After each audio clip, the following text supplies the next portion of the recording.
בוקר טוב, שעה 8, אני אורי ווואלה, אני מתרגש. היום זה היום הגדול, היום טסים.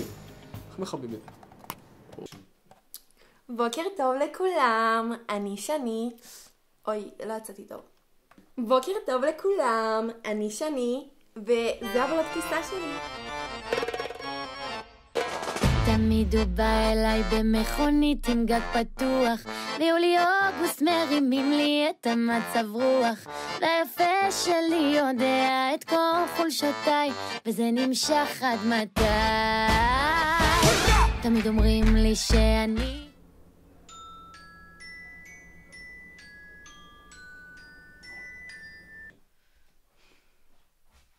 יניב, אתה ער?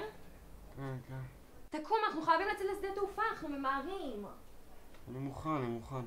טוב, ביי. ביי.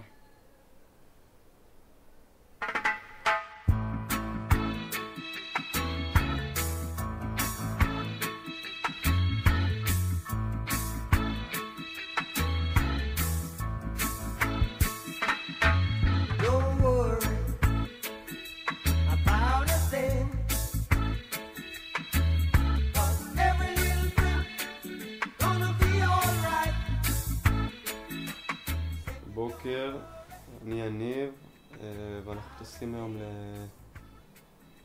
לאקוודור, ויהיה חוויה. Rise up this morning, smile with the rising sun.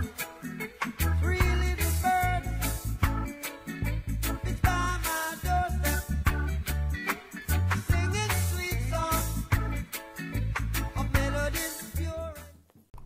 אז עכשיו אפשר להתחיל בבלוג טיסה שלנו. מה זה משנה אם אני מקדימה או מאחורה? יניב, תסתום כבר! אז היי לכל הצופים שלנו, אנחנו ממש מתרגשים לטיסה שלנו. בעוד שעתיים בדיוטי, ג'יימס ריצ'רדסון, I'm coming! יניב, תגיד היי! די! טוב, אנחנו ברכבת, בדרך לשדה תעופה. אנחנו טסים לאסקזובי, שזה בגדול איזה כפר בג'ונגל של אקוודור. טוב, הרכבת הגיעה, אנחנו צריכים ללכת. ביי! ביי!